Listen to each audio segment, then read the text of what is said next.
Welcome back to Fieldcraft Chronicles. Today we're peeling back layers of history to reveal something extraordinary, the direct lineage connecting ancient siege warfare to the bunkers, trenches, and defensive positions that defined the Great War, and ultimately to the military tactics we see deployed in conflicts today. When those first soldiers descended into the muddy labyrinths of the Western Front in 1914, they didn't realize they were about to rediscover principles as old as warfare itself.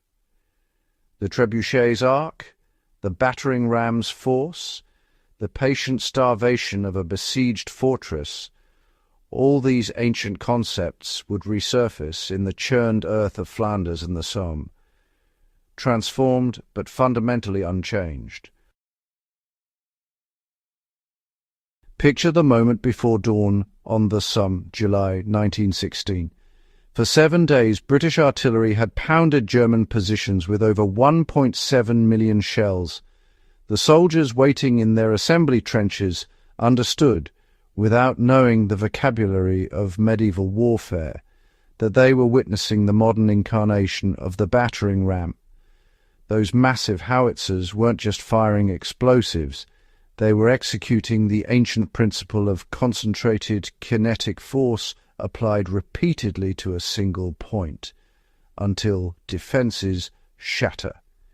Engineers had calculated trajectories and impact zones with scientific precision that would have astounded ancient siege masters, yet the goal remained identical: breach the wall, create the gap, allow the infantry to pour through.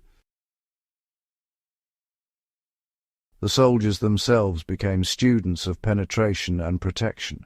When standard trenches proved vulnerable to plunging artillery fire, they dug deeper, creating dugouts 30 feet below ground with timber reinforcements, an evolution of the countermine, that ancient defensive technique where besieged defenders would tunnel beneath attacking sappers. German engineers excelled at this, constructing concrete reinforced stollen that could withstand direct hits from all but the heaviest shells. These weren't just holes in the ground, they were architecturally sophisticated survival chambers with ventilation shafts, multiple exits, and living quarters that echoed the complexity of medieval castle dungeons designed to outlast prolonged siege. The psychological dimension of siege warfare manifested with brutal clarity in the trenches. Ancient armies surrounded cities to starve them into surrender, cutting supply lines and waiting for desperation to accomplish what assault could not. The Western Front became a mutual siege stretched across hundreds of miles, where both sides understood that victory meant not just defeating the enemy, but outlasting them. Supply became everything. The British logistics system moved 12,000 tons of material daily to the front, a staggering operation that would have been incomprehensible to ancient quartermasters, yet served the identical purpose of sustaining besieged positions. Soldiers developed their own fieldcraft adaptations to siege conditions that ancient defenders would recognize. Water collection in shell craters mirrored the desperate cistern management of besieged fortresses. Food preservation techniques, smoking meat over braziers in dugouts, trading preserved goods like currency, echoed medieval rationing strategies. When official rations failed, men foraged in abandoned farms and gardens, supplementing hardtack and tinned beef with whatever the scarred landscape offered, demonstrating the timeless truth that sieges are ultimately won or lost on logistics and, improvisation.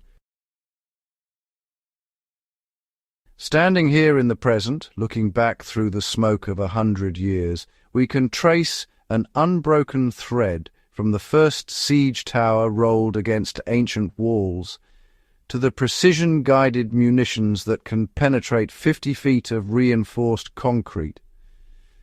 The face is changed, the technology evolves, but the fundamental human challenge remains: overcome protection, project force, outlast your opponent, break their will.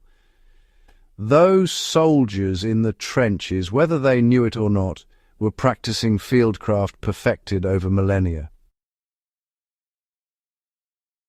If this journey through time has sparked something in you, subscribe to Fieldcraft Chronicles, hit that notification bell, and share this with anyone who understands that history isn't just about remembering the past, it's about surviving the future.